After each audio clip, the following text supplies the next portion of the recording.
Hello students, I am doctor Monika. आज हम लोग डिस्कस करेंगे इकोनॉमिक ग्रोथ एंड डेवलपमेंट। जब भी हम इकोनॉमिक्स में जब भी पढ़ते हैं तो उसमें हमने बहुत सारी डेफिनेशन पढ़ी कि पहले एडम स्मिथ आए, उन्होंने कहा कि economic is the science of wealth. उसके बाद मार्शल आए, कुछ एस्पेक्ट पे उन्होंने एडम स्मिथ को क्रिटिसाइज किया और उन्होंने कहा economic is science of not about only wealth, also include the welfare. तो उन्होंने वेलफेयर पे फोकस किया। उसके बाद रॉबिन्स आए जिन्होंने कहा कि economy is all about the scarcity. मतलब हम जानते हैं कि हमारे रिसोर्सेज लिमिटेड हैं और हमारी जो वांट्स हैं वो अनलिमिटेड है। तो हम कैसे अपने लिमिटेड रिसोर्सेज से ऑल्टरनेटिवली यूज करके अपनी अनलिमिटेड वांट्स को पूरा करते हैं। तो जब अगर हम बात करें इकोनॉमिक्स की, तो it's all about the making the smart choice. और ये स्मार्ट चॉइस किसकी होती है? To cope with the scarcity. और ये स्कैरसिटी हमारे रिसोर्सेज की होती है। अब जो फंडामेंटल मेजरमेंट है हमारी इस चीज का, क्या हम अपने रिसोर्सेज को, जो हमारे स्केयर रिसोर्सेज हैं, उनको हम अच्छे से या सक्सेसफुली यूज कर पा रहे हैं अपनी अनलिमिटेड वांट्स के लिए या नहीं। उसका मेन पैरामीटर क्या है? Economic growth. किसी भी कंट्री की इकोनॉमिक ग्रोथ, जिसके बेसिस पे हम एनालाइज करते हैं क्या वो पॉजिटिवली अपने रिसोर्सेज को यूज कर पा रहा है प्रोडक्टिवली या नहीं कर पा रहा है। अगर हम किसी इंडिविजुअल को देखें कि कैसे वो ठीक है, या हम कंपेयर करना चाहें कि कौन ज्यादा बेटर पोजीशन में, तो हम क्या चीज देखते हैं? उसकी दो चीजों को देखते हैं। एक तो उसकी इनकम को देखते हैं और उसकी एसेट्स की वैल्यू को देखते हैं। अगर हम किसी बिजनेस को चेक करना चाहें कि उसके वो कैसा है या उसकी परफॉर्मेंस कैसी है, तो हम किसको देखते हैं? उसके प्रॉफिट्स को देखते हैं और उसके मार्केट शेयर को देखते हैं।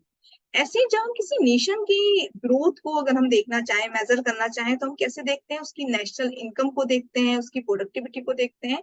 ऐसे बहुत सारे पैरामीटर्स हैं जिनके बेसिस पे हम देखते हैं कि पर्टिकुलर कंट्री पॉजिटिवली ग्रो कर रहा है या नहीं। तो पहला जो टर्म है इकोनॉमिक डेवलपमेंट, हम उसको बात करते हैं। ये क्या है economic development? It is the process by which emerging economy become advance economics. In other word, the process by which countries with low living standard become the nation with the high living standards. It is the process in which people in a country become wealthier, healthier, better educated and have greater access to the good quality access. तो ये different उसके features या parameters होते हैं। अगर हम indicator की बात करें इकोनॉमिक डेवलपमेंट की, कि किसी कंट्री में कितना वो डेवलप है, कितना अंडर डेवलप्ड है, या फिर फुली डेवलप्ड है, जैसे यूएसए है, यूके नेशंस हैं, ये फुली डेवलप्ड नेशन है। तो सबसे पहला पैरामीटर होता है एवरेज लाइफ एक्सपेक्टेंसी। अब ये क्या होता है? ये होता है कि उस देश का जो यूथ है, या फिर हम कह सकते हैं उस पर्टिकुलर कंट्री का जो पर्सन है, वो कितना जिएगा, कितनी उसकी एज है। अगर पहले की बात करें, हम लोग के जो ग्रैंड पेरेंट हुआ करते थे, उन लोगों की जो हैबिट्स थी, उनका जो रहन सहन था, खाना पीना था, उस वो काफी हेल्थी था कंपेरेटिवली जो अभी का है। तो उन लोगों की जो एज होती थी या उनकी जो लाइफ एक्सपेक्टेंसी होती थी, वो काफी लार्ज होती थी, मतलब लॉन्ग होती। जैसे 100 के बाद भी काफी लोग हैं जो पुराने टाइम के हैं, वो इस समय रहते हैं। बट आजकल 60-70 नॉर्मल है। अब आजकल की जो आदतें हैं, तो अब जो जनरेशन आ रही है उनकी और कम होती जा रही है। तो सबसे पहला जो फीचर है वहां का डेवलपमेंट का, वो है एक्सपेक्टेंसी। दूसरा है एजुकेशन स्टैंडर्ड। नेक्स्ट है लिटरेसी रेट। अब ये दो टर्म है, एजुकेशन और लिटरेसी, इसमें क्या डिफरेंस है? लिटरेसी का मतलब होता है कि skills, writing skills, reading skills, ठीक है, काउंटिंग स्किल्स, न्यूमेरिकल स्किल्स, ये सारी चीजें हमारे लिटरेसी में आती हैं। लेकिन जब हम एजुकेशन की बात करते हैं, उसका मतलब होता है कि हम इन स्किल्स को हम कैसे यूज कर पा रहे हैं। जब नाम का एजुकेशन का मतलब ये नहीं है कि आपने पर्टिकुलर डिग्री ली, उसके साथ साथ ये भी है कि आप अपनी ड्यूटीज के लिए कितना रिस्पॉन्सिबल है। क्या आप में एक पॉजिटिव सोच आई है कि आप अपनी चीजों को बेटर करना चाह रहे हैं? फॉर एग्जाम्पल, जैसे आप कहीं भी सड़क पे खड़े हो, आपने देखा यहाँ पर कोई रोकने के लिए लोग हैं, पुलिस वगैरह खड़े हैं, तो आप पॉजिटिवली वेल सिविलाइज्ड बिहेव कर रहे हैं, कूड़ा नहीं फेंक रहे हैं, पॉजिटिवली खड़े हैं, ठीक है। लेकिन जैसे ही आपने देखा कोई नहीं है दाएं बाएं, तो आपने वही हरकतें शुरू कर दी, कूड़ा फेंकना है, उसको खराब करना है, चीजों को वेस्ट करना है। तो एजुकेशन का मतलब ये है कि वो हमको प्रॉपरली एक तरह से रिस्पॉन्सिबल बनाए हमारी ड्यूटीज के लिए, ठीक है। तो लिटरेसी का मतलब सिर्फ पढ़ना लिखना, लेकिन एजुकेशन का मतलब कि हम उसको कैसे यूज कर पा रहे हैं खुद के लिए, खुद के डेवलपमेंट के लिए, अपनी फैमिली के डेवलपमेंट के लिए और ओवरऑल अपनी सोसाइटी के डेवलपमेंट के लिए। आगे बात करते हैं एनवायरमेंट स्टैंडर्ड्स जो है, अवेलेबिलिटी ऑफ हाउसिंग फैसिलिटी है, एक्सेस टू हेल्थ केयर है, इनकम पर कैपिटा है। ये हम कैलकुलेट करने के लिए क्या करते हैं, जो हमारी इनकम है, नेशनल इनकम ले लो या जीडीपी ले लो, या फिर नेशनल इनकम हमारी जो होती है कंट्री की, उसको डिवाइड कर देते हैं पॉपुलेशन से, तो आ जाता है हमारा income per capita. Human development index जिसे HDI भी कहते हैं, इंफ्रास्ट्रक्चर फैसिलिटी है, ये सारी चीजें हमारे जो पैरामीटर हैं, इंडिकेटर्स हैं, वो है इकोनॉमिक डेवलपमेंट की।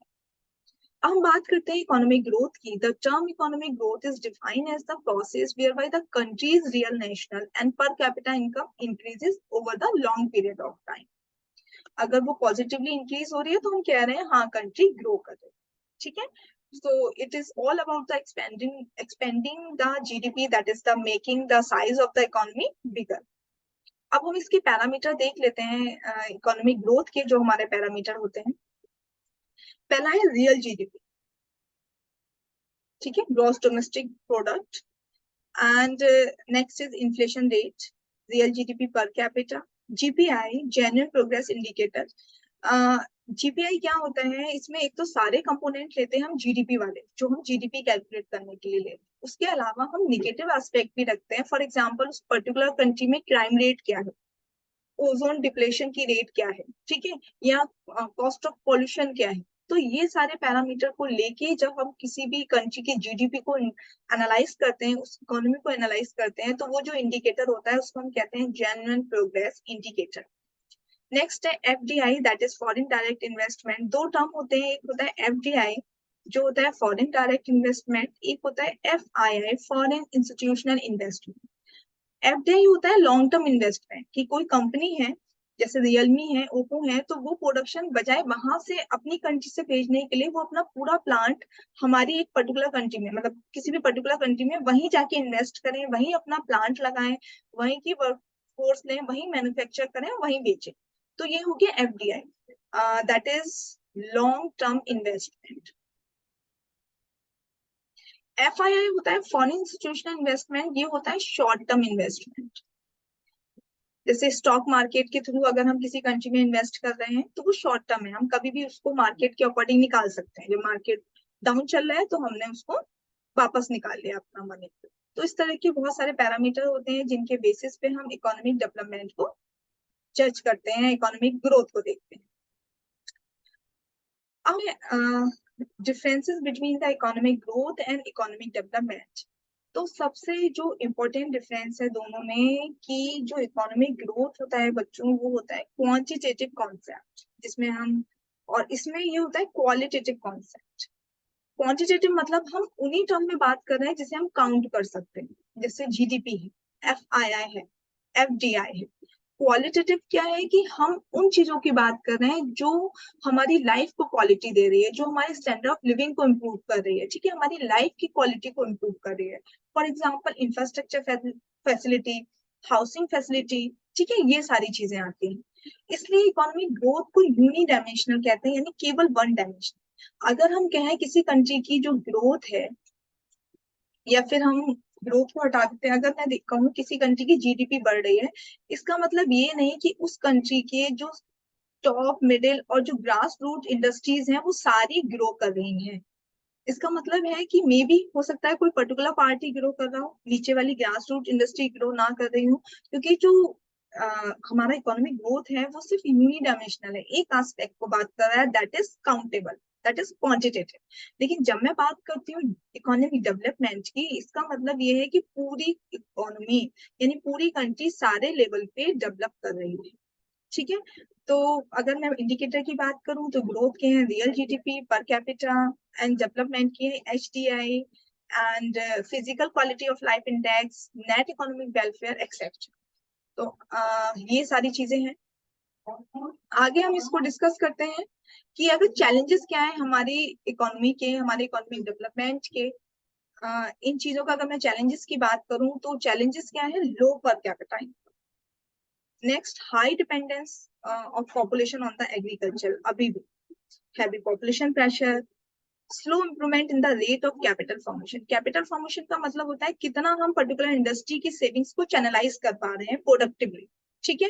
Next, low productivity due to poor human capital. हम जानते हैं हमारे इंडिया में वर्कफोर्स बहुत, लेकिन क्वालिटी नहीं है ना, उनके पास बहुत सारे लोग हैं आज भी उनको तीनों टाइम का खाना नहीं मिलता। जब न्यूट्रिशन नहीं मिलता तो वो हेल्दी नहीं होते, उनको प्रॉपर एजुकेशन नहीं मिलती, उनको प्रॉपर फैसिलिटी नहीं मिलती।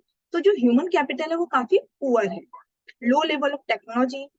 Next, a lack of access of basic amenities. Next, underutilization of the natural resources, lack of infrastructure and high rate of unemployment, underemployment. Unemployment तो वो होता है कि हम अपने अकॉर्डिंगली अब टाइम पे हम जॉब को सर्च कर रहे हैं, जॉब नहीं मिल रही। बट अंडर एम्प्लॉयमेंट क्या होता है कि आज भी काफी लोग हैं कि जो जॉब कर रहे हैं अपनी स्किल के अकॉर्डिंग नहीं कर रहे, मतलब उनको जैसी जॉब चाहिए वैसी अवेलेबल ही नहीं, तो वो अंडर एम्प्लॉयड। तो इस तरह के बहुत सारे चैलेंजेस हैं बच्चों, जिसकी वजह से हम अपनी इकोनॉमी की डेवलपमेंट या ग्रोथ को इम्प्रूव नहीं कर पा रहे हैं। तो सॉल्यूशन क्या होंगे, आई थिंक वो आप लोग खुद मेक ओवर कर पाएंगे, मतलब बना पाएंगे। लाइक पर कैपिटा इनकम को इंक्रीज करने के लिए जरूरी है हमारे प्रोडक्शन प्रॉपरली हो, पॉपुलेशन प्रेशर को कम किया जाए, क्वालिटी बढ़ाने के लिए प्रॉपर एजुकेशन दिया जाए, इस तरह से। आई होप आप लोगों को समझ आया होगा। तो इस तरह से सीखते जाइए।